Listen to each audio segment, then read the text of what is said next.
Welcome back to my mental health and crime channel. This is for education purpose only. This is the case of the Idaho 4. May the 4 victims rest in peace. Condolence to their families.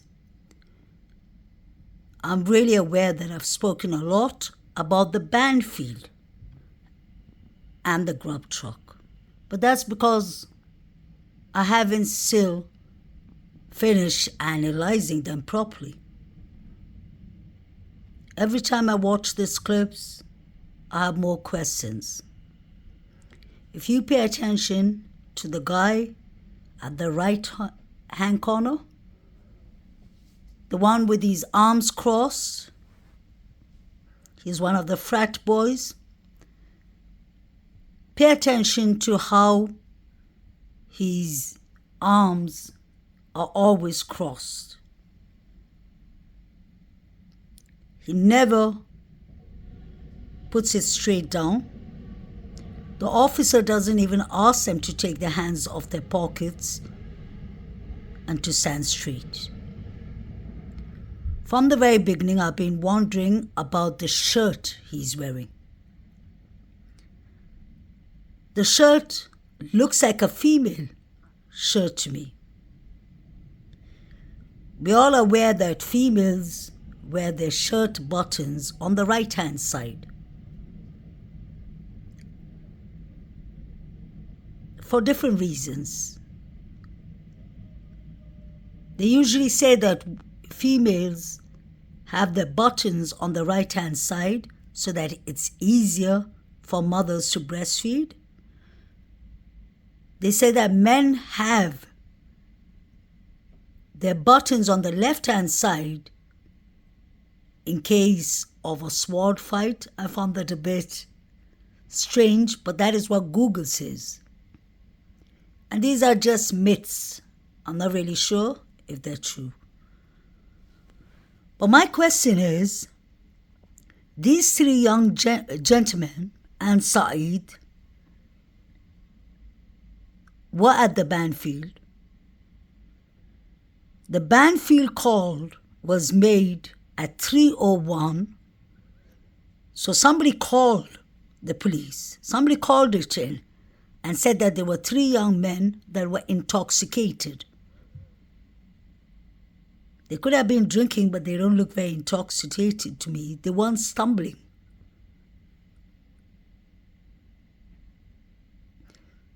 So I wonder if the Banfield was about distracting the police and nothing else, so that the 4 figures could buy their time and run back to the frat.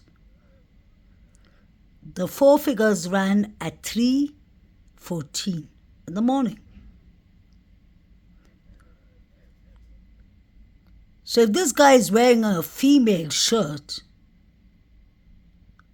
and you can see it's much smaller than him, it's more made for a small size person. My question is, could he have borrowed the shirt from Maddie, Bethany Funk, Zana, someone petite, someone really small? And it's just a question. Don't come for me. If you pay attention to his hand, when I zoom in, his hand doesn't look right. Pay attention to this. All I've done is zoomed in. Do you see how red his hand is? Could you have got a bite mark, a knife mark, an injury on his hand? And could that be the reason he keeps on covering his hand? I can't clearly see if his buttons on the right hand or left hand side, but it's just weird that a tall man like him is wearing such a small shirt. He keeps on looking towards the bushes. And if you remember, that is where Maddie, his black coat, was found, which I've always pointed out. If you look at the timelines with these three young men and the Banfield police stop,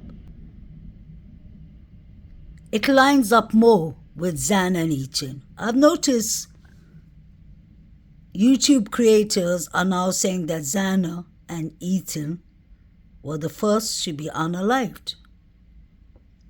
And I'm happy for that, but that is what I've been saying from the very beginning, that these were two separate attacks.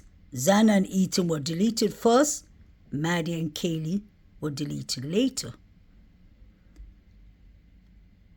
Because when the crowd was yelling Xana and Ethan's name at the grub truck, the timing lined more between 2 to 2:20 to 2:15. All these three guys look really anxious. I'm sure it's anxious enough to be stopped by the police. Let's be fair. But I believe this is more than anxiousness that they've been stopped by the police. I believe this is just my personal, humble opinion that these three know more than they're saying. Saeed walks in and says, "What's up?" to the officer. When have you ever heard the public what's upping the police?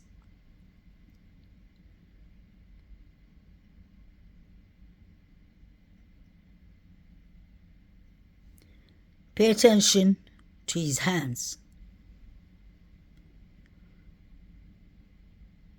His shirt, even the way the buttons are opened. If he did not unbutton those three above buttons, then it would have been obvious that it is a female shirt. Someone smaller than him is shirt. That's what I believe. Now the middle guy, his shirt it looks too big for him. In my opinion, it's an oversized shirt.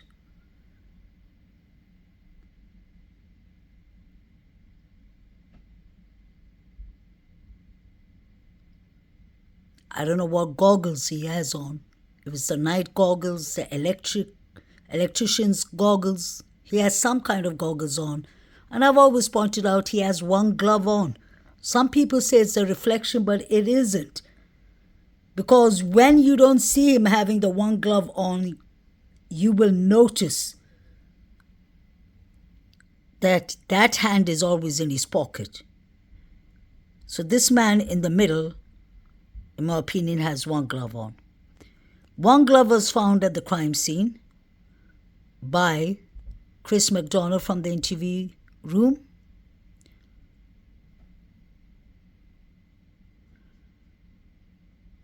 And Chris McDonough was the one who caught the part in the body cam where you hear a female yelling, "Stop it, stop." That was 2:52 a.m.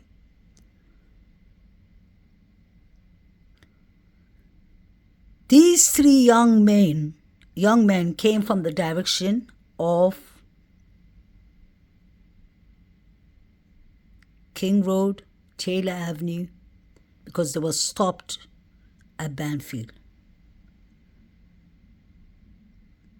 Where did they come from?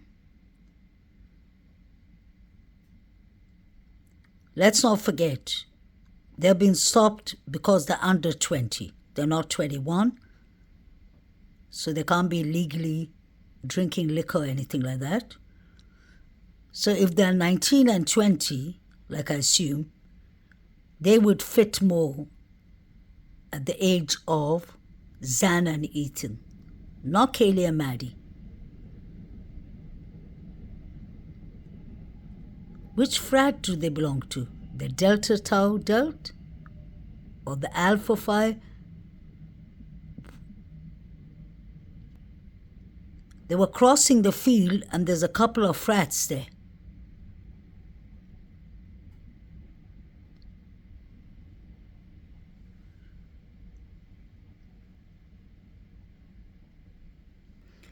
Pay attention to the one in the middle. You can clearly see he has a glove on. I don't believe that's a reflection. He has one glove. Were these boys investigated is my question. But let's not forget, the police said there's nothing to see. In the Banfield body cam or the grub truck, they debunked everything. But why does he have a glove on? And why does he have these night goggles or glasses on? Hey, is that beer? Is that beer in your hand? Yeah, I'm 21. You got your ID on you? I don't. Okay. I'll take it back to my apartment actually. Okay. I'm sorry. Huh? No, they just took off. I told them to stop it. I'm not going to push it. Yeah, you got your ID on you? I don't. Okay. I'm going to grab your info just because you got beer and you're walking around with it. No, it's closed. Okay. Sorry. No, you're good. I live like right now. I'll take it back to you. No, we're just doing alcohol enforcement and running around with beer across the street. Sorry about that. You're good. What's your last name? C-H-I. C-H-I. K-H. K-H. Space. Yep. A-L-I. A-L-I. Yep. Okay. First name? Said. S-A-I-D. Like said. A-I-D. Middle initial? One. Okay. Date of birth? 2001. Like, one. I just pulled that one off. Awesome birthday. Yeah, lucky birthday. You got a driver's license? I don't have it. What? No, in general. I have one, yeah. What state is it through? Idaho. Idaho. Okay. I'm just going to... So you heard Said clearly saying that he lives behind there. He pointed out towards Taylor Avenue. That's quite interesting. Now remember the last picture that was seen of the surviving 2 roommates and the 4 victims taken on earlier that day? It was taken at Taylor Avenue on the 2nd floor because you can see the white tree steps. I wonder if they were chilling with Said and if something went wrong. So Said just barged into an active alcohol enforcement stop. Quite interesting. Was he there to distract the police? Because these 3 boys could have been carrying something. Because let's not forget, when these 3 boys were asked by the police to stop, they continued running in the field. What did they throw in the field? Could it have been the weapon?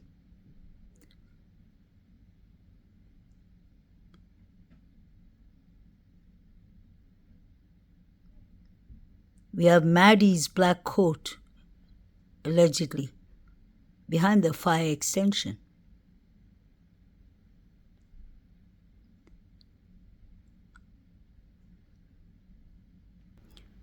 His hand looks injured to me.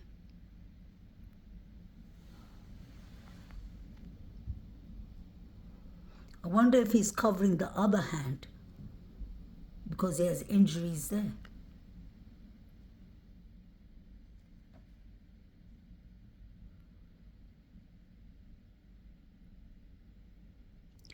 (3:03).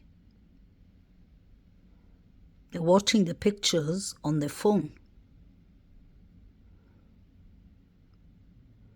I wonder if this was when the crimes were actually happening.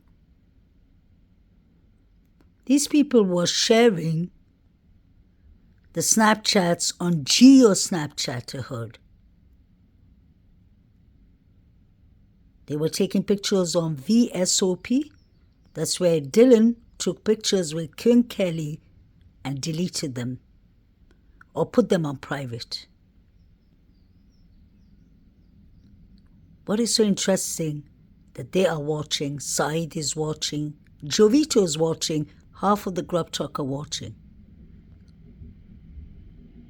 Like Kaylee's mother and father said, Kaylee was found in the sitting position, and that is what Saeed was watching. Allegedly. They're not even scared. The police are actually there, and this is what's going on. This shirt is too small for him. Even the pant doesn't look right. Could these people have been involved in the crime and then change their outfits? The clothes don't make sense. One shirt is oversized, the other one is undersized. And they both look very nervous. So who called the police on them? The police didn't just come. The call at 3:01 was called for intoxicated youngins running around. I don't believe he owns this shirt. Could he have borrowed it from Bethany? Or took it from Maddie? Or Zano?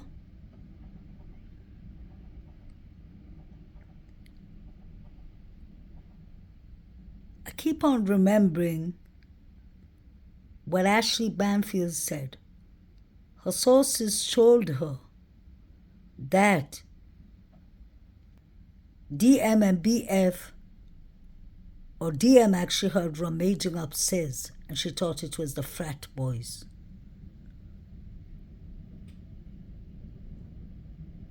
Now these boys are from the frats. I don't know which frat, but they're from the frats. They're Zan and Ethan's age.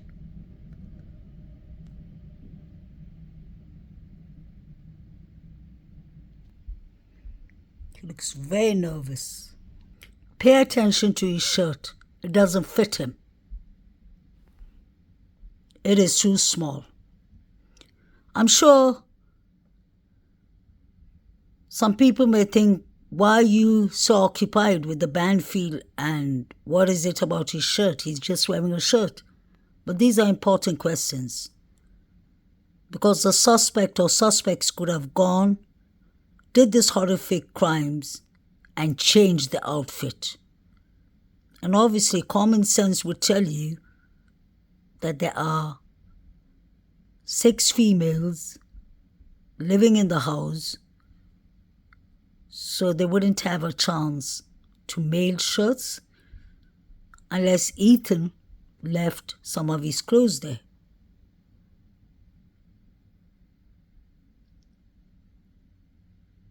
Interestingly enough, he has bushy eyebrows. So does Saeed. And I'm mentioning that because that was the description Dylan Mortensen gave us, which I believe was fake. But look at bushy eyebrows. There's a couple of people who have bushy eyebrows here.